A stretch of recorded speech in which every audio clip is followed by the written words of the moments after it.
What could be more important than selecting a passionate photographer to preserve your wedding memories forever? Today's guest is one of the most famous wedding photographers in the world. No joke. She's traveled across oceans, capturing timeless moments in stunning and meaningful ways, leaving couples utterly speechless.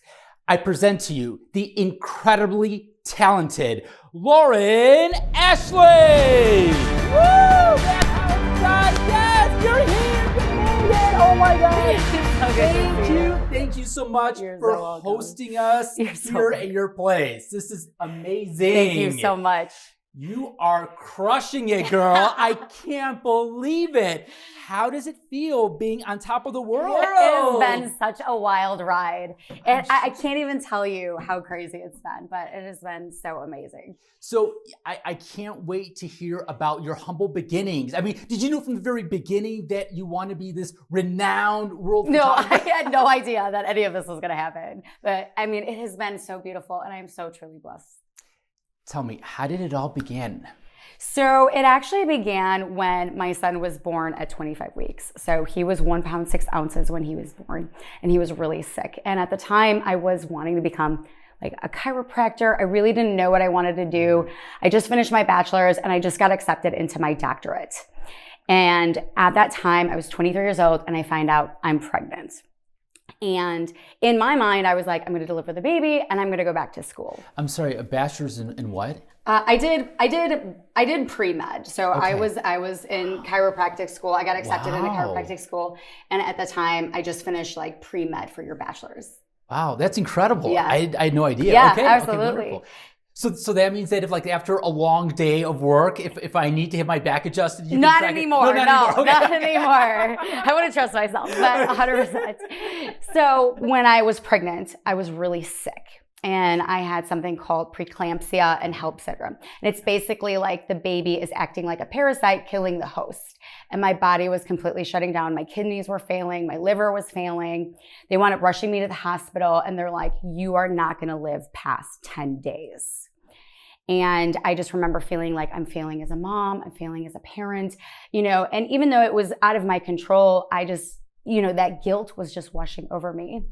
And then when he was born at 25 weeks. He was 1 pound, 6 ounces. He was hooked up to feeding tubes and heart monitors. And we were in the hospital for about 6 months.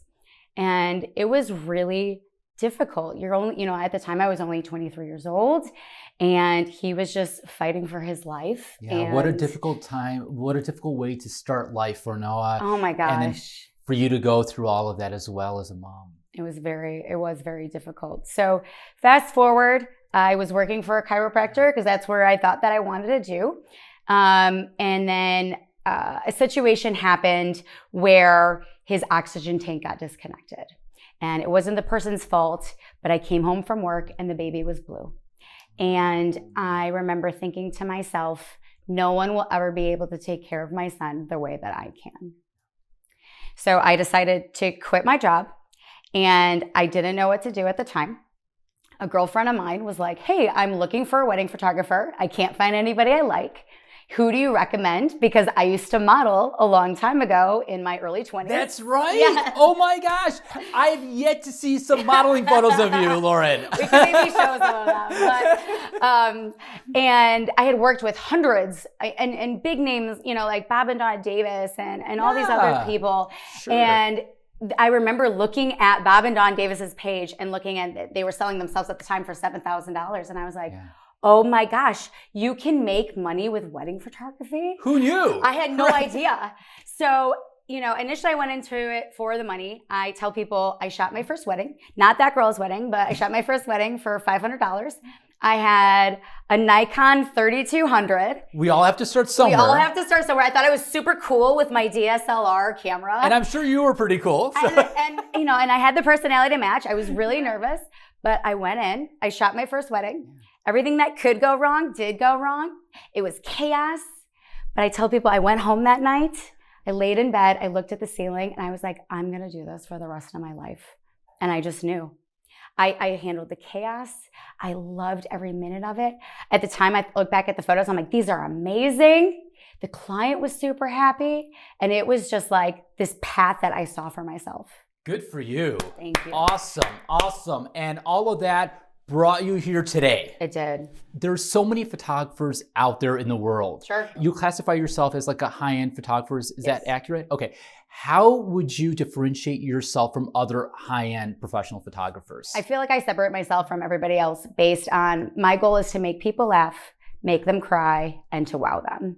And my goal is not just to do the basics. Like, I just remember this is someone's wedding day.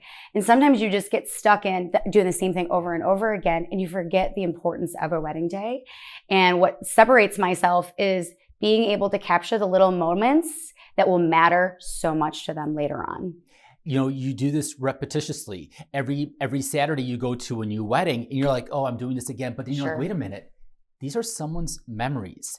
They're only doing this once in their life. Yes. And they chose you.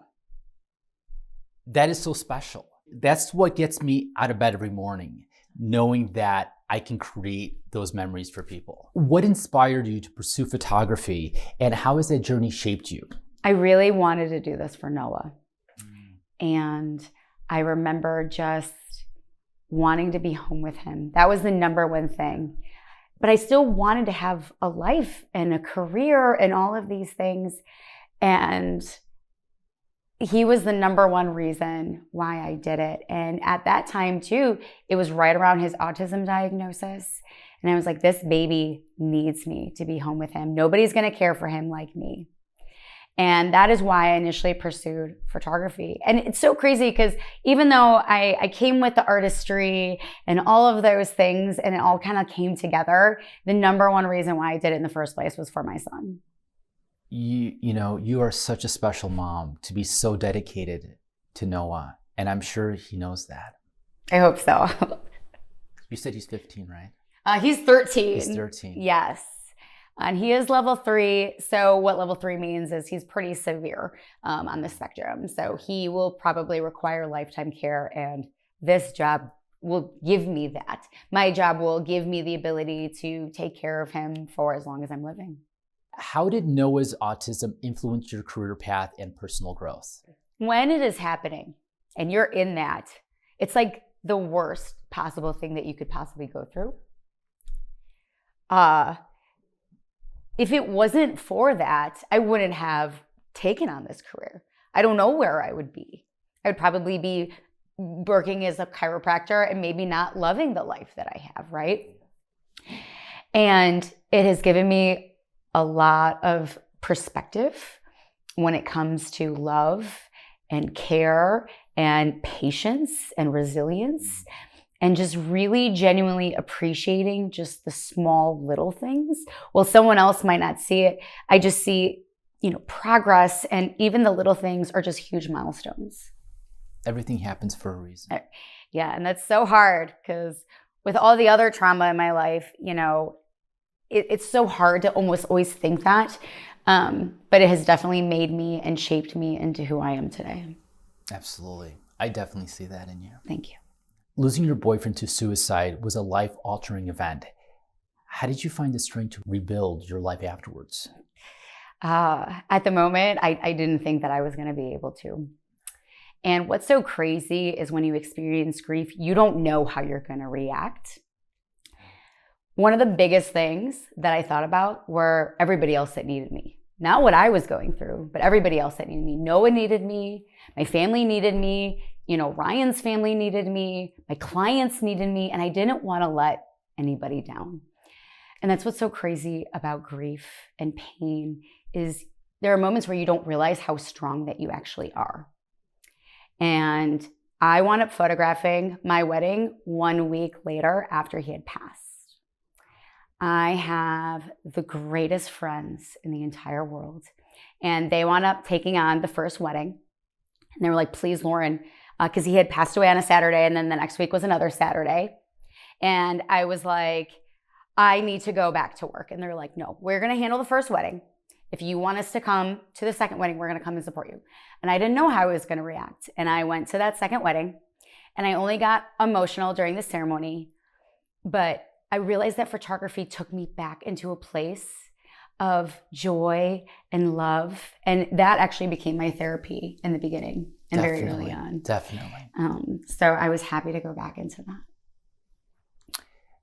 100% I agree that going to weddings every weekend has been therapy. 100%. For me. Yes. And I'm so glad to hear that I'm not the only one that uses work as therapy. Yeah. Who says that, you know? 100%. But in our line of work, you're surrounded with love from every direction. So it's so special, the kind of work that we do and how meaningful it is for everybody. Yes. As well as us, right? Oh, 100%. So, if you ever told yourself, why me, God? Why is this happening to me? I do remember feeling like that when everything was happening. Yeah. When that happened, it did change my life. It made me such a better person. Like, looking back, I never wanted that to happen. I never wanted that to happen. No one wants it for anybody. Ever. I never want anybody to experience that pain, right? Whether you are suicidal or if you've experienced suicidal loss. But I cannot tell you how much I value life so much more, how much I take care of myself so much more, because now you realize how frail life is. And then what am I going to do to help other people or make a difference? So,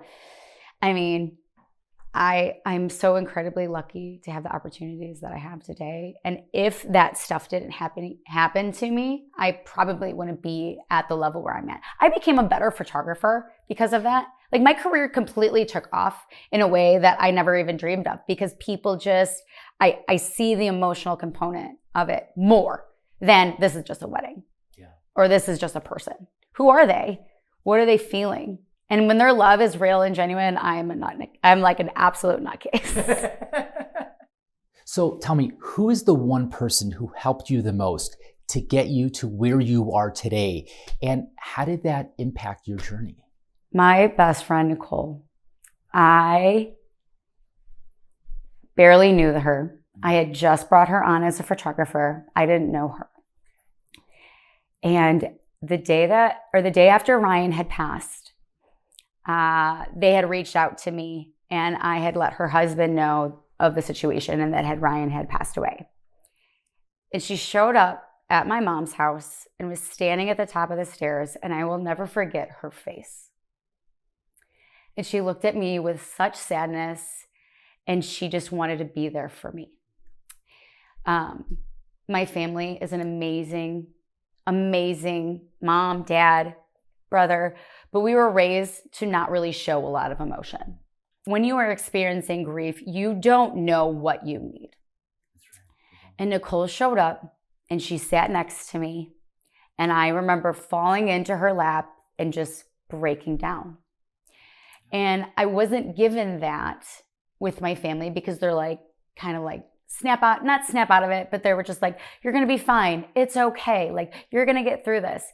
And even though that's something that you do need to hear, in that moment, I just needed to grieve. Everyone has a different way of grieving, and I think that they were trying to keep you strong. Correct.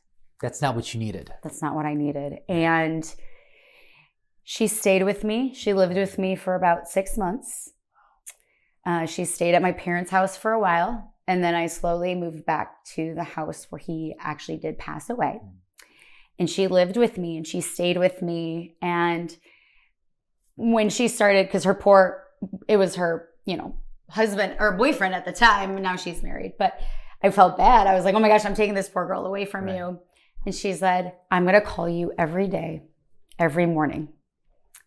And you might not have to pick up. Maybe you're having a bad day, but I'm going to call you every day just to know that I'm here for you. And it has been 4 years. And she still calls me every day and says, good morning. And even if it's late in the afternoon or evening, or when we haven't talked all day, she'll call me up and she'll say, good morning. And she has shown me love, and love that I have never experienced from a female friend ever in my life. And I have never loved someone so unconditionally as much as I love her. And I cannot thank her enough for giving me the strength, just supporting me, to loving me, to someone that she didn't even know. And now I consider her my greatest and best friend in the entire world. Nicole is your angel in disguise. She is still an angel. And I couldn't imagine my life without her. Wow. Incredible. Mm-hmm. I'm sure she knows on how grateful you are for that friendship with her. We do. I tell her almost every day. It's lovely to have that with someone. It is. And once you experience love like that, you look back at other relationships and you're like, that wasn't a friendship or that wasn't love. Right. And then you expect all your relationships to be that way. And then when they're not, sometimes you're a little disappointed. And these are the people that I keep extremely close to me. I also want to include, her husband, Michael, my assistant, Mallory. There are just certain people in my life I've just gotten so close to. And I've experienced a love like that, like I've never experienced like before. You mentioned Mallory, and I had a chance to meet her on a few occasions. Yes. And I have to tell you that I feel the synergy with the two of you. When you are together, you are honestly like sisters. Yes. And you know what? I'll never forget having dinner with you guys. And you know what? The whole world could have been collapsing, but you had each other. And you are ultra lucky to have these people in your life. Always remember that. Thank you. So tell me, what was a pivotal moment or experience in your photographic journey that significantly influenced your growth as a photographer? I went mega viral, like by accident. And this was 2 years ago. This first time was in July of 2023. And I had read a book, and it was like, just post on social media. Don't put too much thought into it. Obviously make it nice, but just be consistent about posting. And I posted this video, and all of a sudden, it was like insane. All of a sudden, you would swipe and like 1,000 people would follow you in seconds. Wow. Then you would swipe again. And at that time, I had grown, I think, up to like 400,000 followers. So I went from 30, it was like 30 something. And then all of a sudden, it just started blowing up like crazy. Unreal. And it registered with me all of a sudden that people want to hear my story. Like, people want to know who I am. And all these people were like, you are so vulnerable, you're so open, all these things. And it started, and it wasn't just about losing Ryan. It was also like showing off my work, but still having that high emotional component into it. And it opened doors for me that I didn't even know that was possible. Those are the kind of stories that people want to hear. They want to know that they're not the only ones. Correct. That's what it is. 100%. Because everyone's going through something in their lives. And everyone's like, why me? Sure. Why am I the only one that's going through something like this? And then, when you share your story with other people, they're like, wow, I feel her. I know what she's going through. I was afraid at first that I was going to lose weddings by showing vulnerability. Yeah. And it was actually the opposite.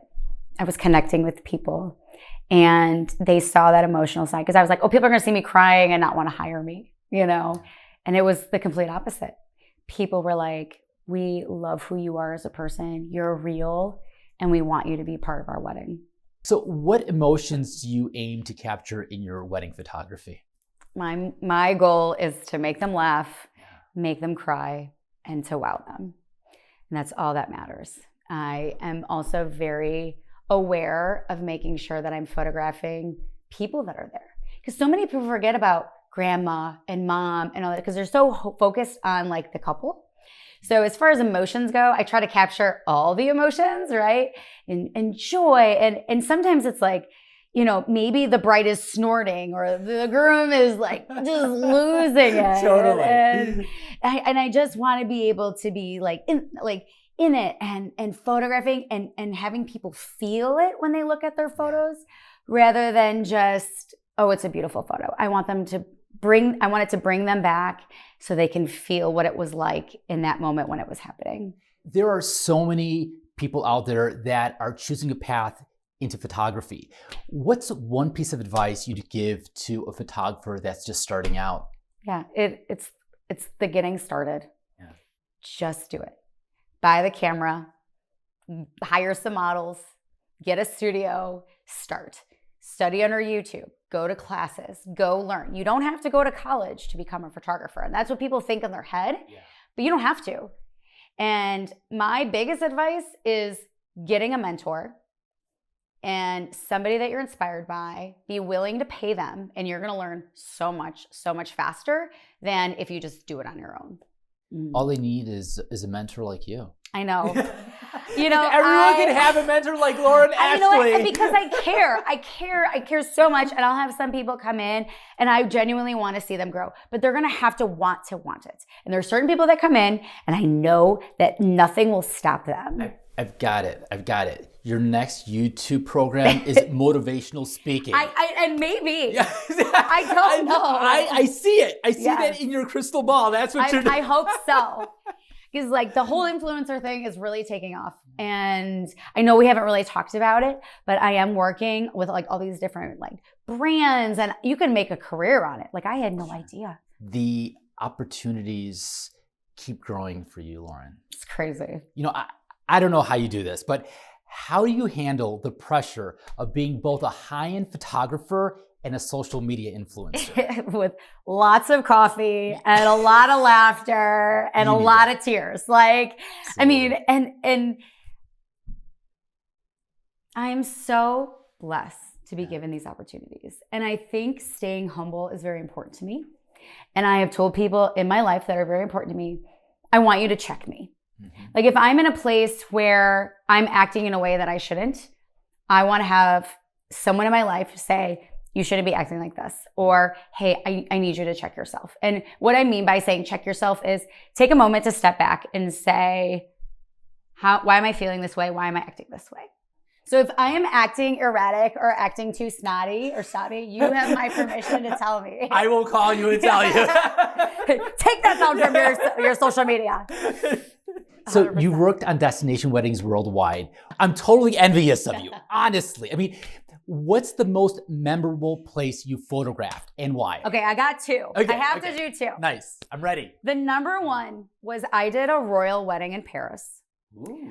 I got a phone call and they had an accent. So I thought, well, first I got an inquiry and I didn't think it was real. So I ignored it. And then they followed up and I was like, they were like, this is for a royal wedding in Paris. And I'm like, this is like the Prince email that you get, right? Like exactly. I got $3 million to give you. Such spam.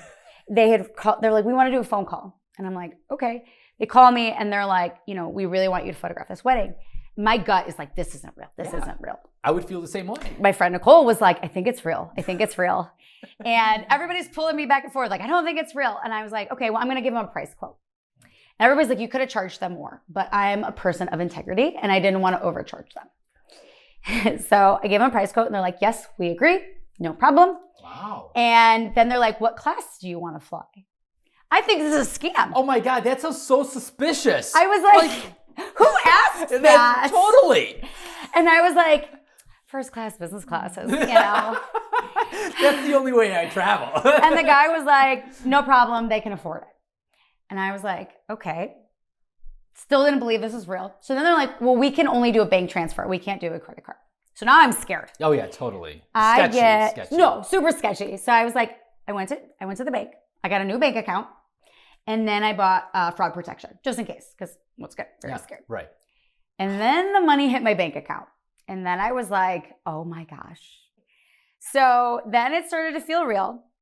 And I was nervous because you're like, I'm a nobody, like in my mind, right? And she's like, I saw you on Instagram. So it was the groom's mom that was hiring me. And she was a queen. Like she was a queen, a high end. Because I did sign, I can share some information, but because I signed an NDA, I'm a little bit cautious of course. about what I say. Yeah, sure. And I was really nervous to meet them because I'm like, I have to be my best. So I buy $1,000 dresses from I rent dresses from Rent the Runway. They're like thousands of dollars. And I go in ready to just be at my best. And I meet the queen and she hugs me. Oh my gosh. And she's dressed in just normal clothes. Just like everybody else. Like very humble. Else. Hugs me, pulls me back by my shoulders and is like, I am so glad you're here.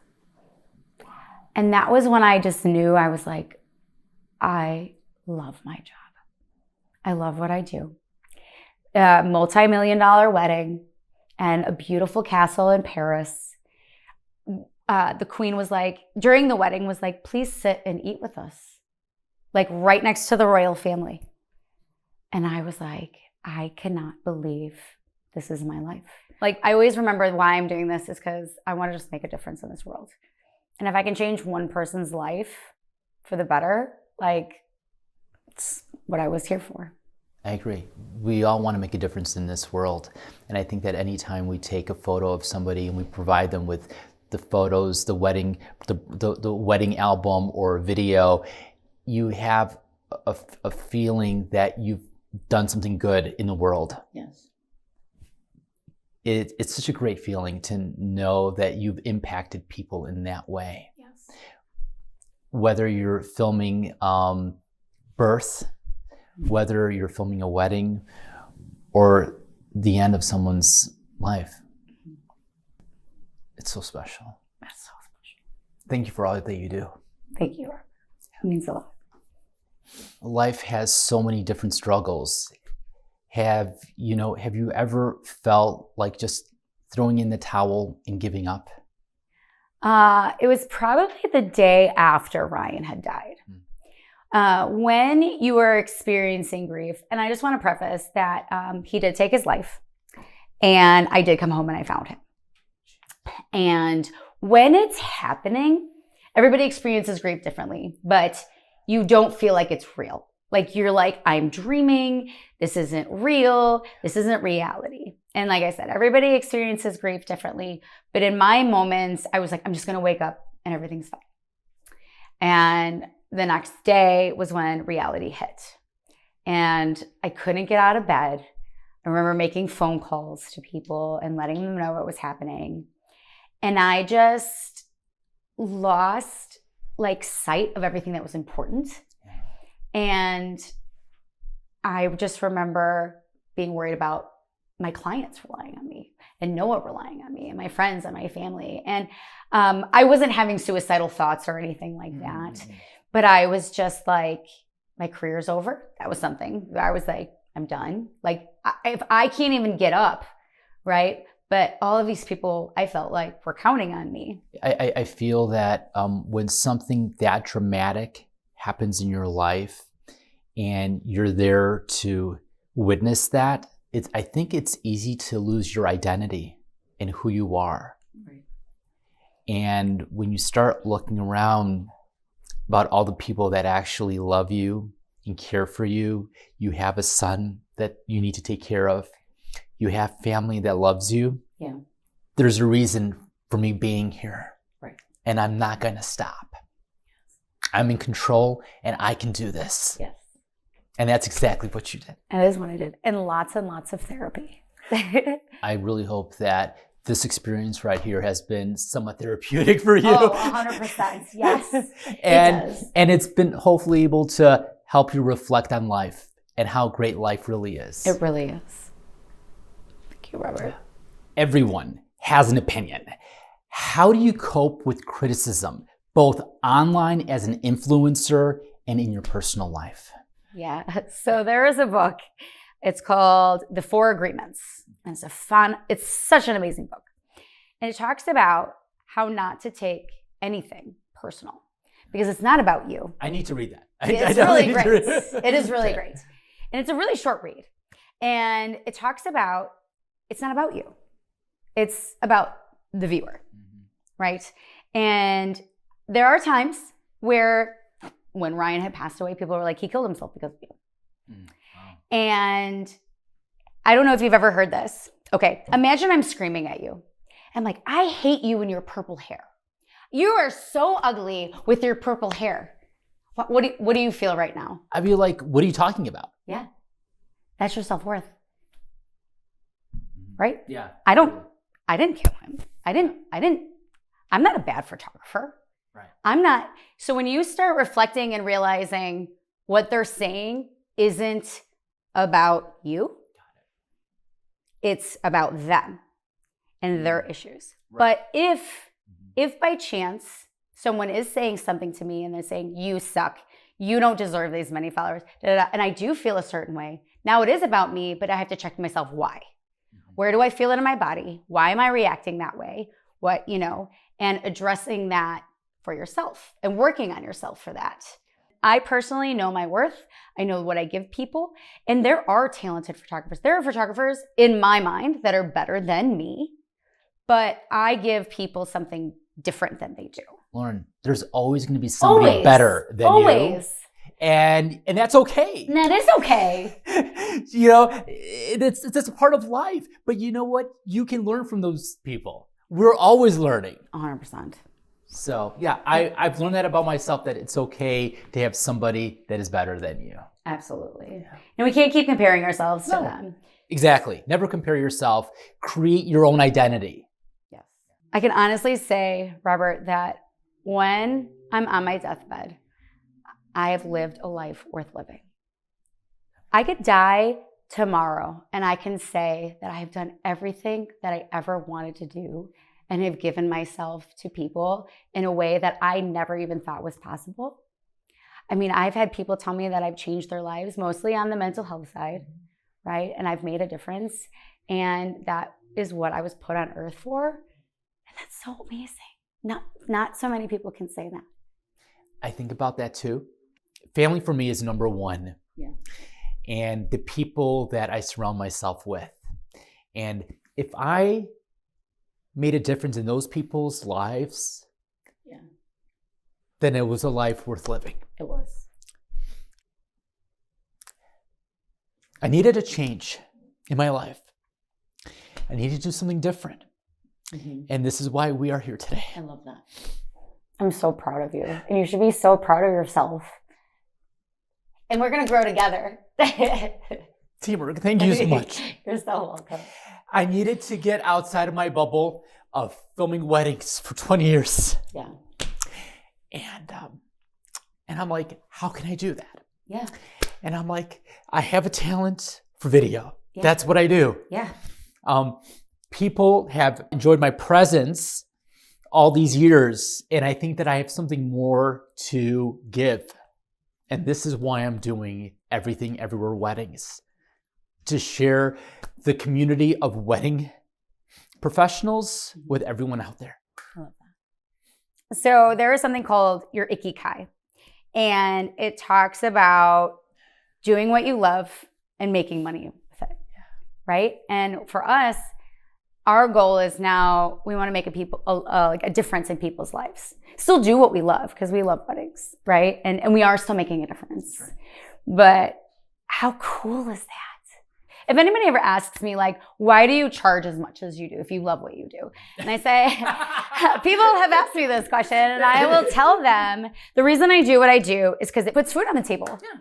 And my son is severely special needs, and one of these days I'm going to die, and he is going to be by himself. And I need to have the funds and the money to be able to make sure that he is taken care of for the rest of his life. And if I told you that, you'd probably be like, okay, I'll pay whatever. I am so sorry. But like you said, you've been placed on this earth with a gift. Right. And you're using this gift to help support your family. Correct. That's what you're doing. And other people. And other people, sure. Yeah. For sure. You're spreading the love with the gift that you have. People all over social media have seen you evolve. And what role has vulnerability played in your relationships, both personal and professional? There's so many people you connect with every day. And you have to be careful on who you connect with, right?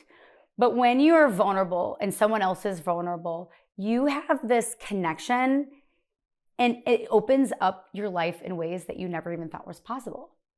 Because now you can change people's lives. You can share your story. You can then now be a catalyst in somebody else's life who might be going through the same thing. Right.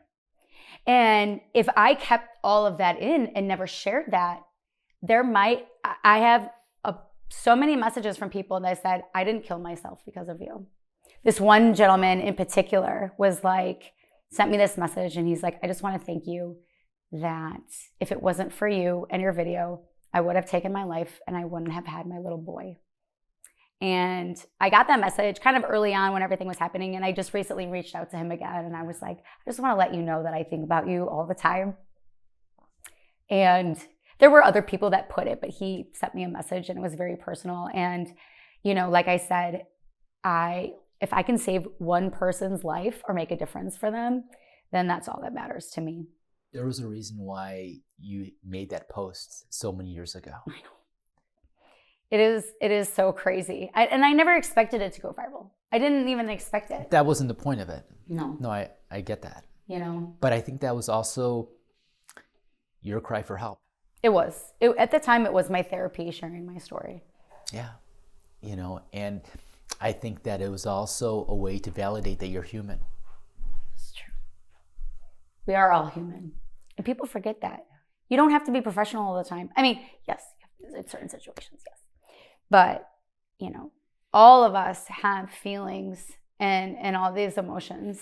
Feelings? What feelings? I know. Brush it off, Lauren. You know what? And I've learned to be able to shake it off.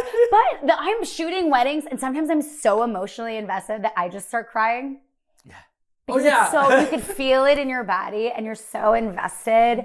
And people value that too. Yeah. You know? I mean, I don't know how often, you know, I'll be at an event and you may get a little teardrop during a vows. And I'm like, I hope no one saw that just now, you know, because, and then at that moment you're like, wow, I love what I do. You know. That is so true.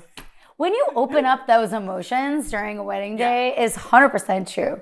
Like, this is why I do this. So what would you say is your ultimate dream as a photographer and influencer? I want to make a difference. I want my photographs to be more than just about the pictures.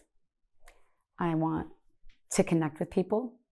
I want to make a difference, whether it's in mental health, like autism awareness, like just changing people's lives.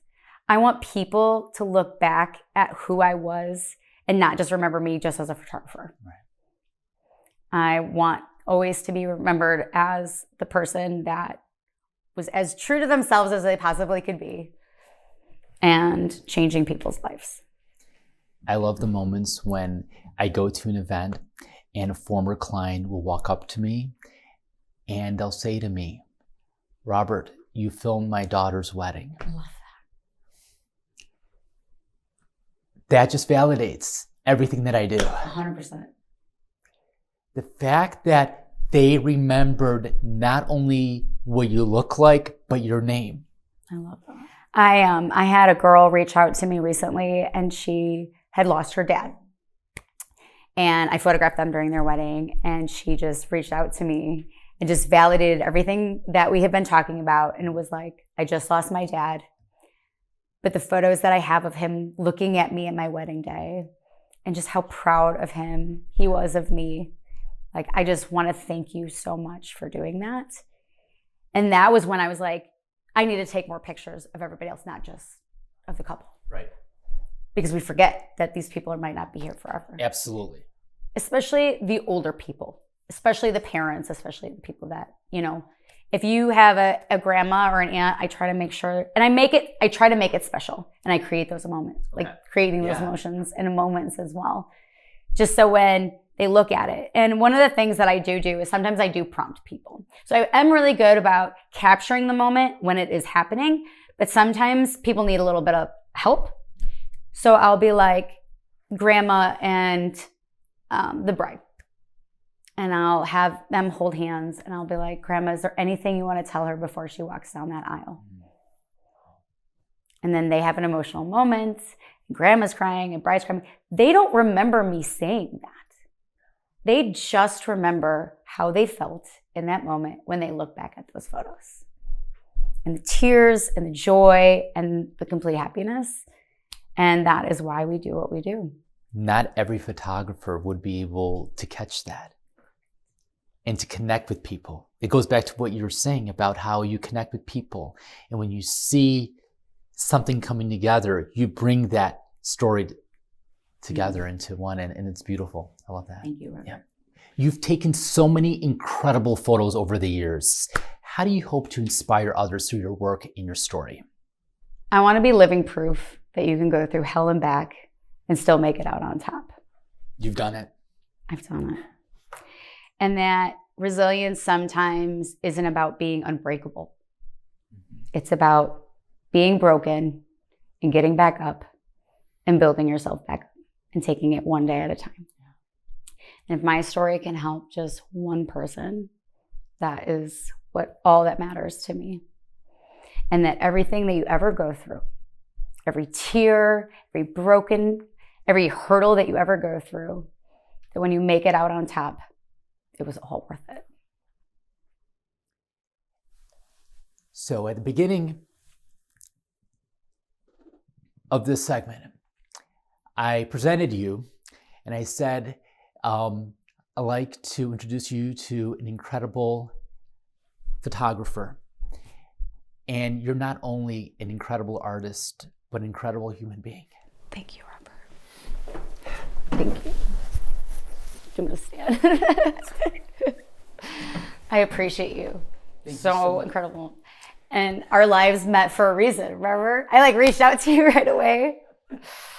And we are so similar. We really are. Our personalities match really well. They do. I wasn't sure if the crew can handle us. Sorry, guys. But we've done it all today. We've done everything from laughing, crying, and hugging. Yes. I am so thankful for this entire day. I love looking at your social media. There is these video clips of couples that you photograph on their wedding day. Yeah. And after you take their photo, you have them look at your camera. Yeah. And they are all in awe. Yeah. They can't believe it. They're totally wonderstruck. Yes. Oh my God. Yes. And that's unreal. I love those videos. And so I have an ultimate challenge for you. Okay. Are you ready for this one? I'm ready. Do you think you can take a photograph of this guy and turn him into a YouTube superstar? Let's do it. All right, let's do it. Let's do it. All right.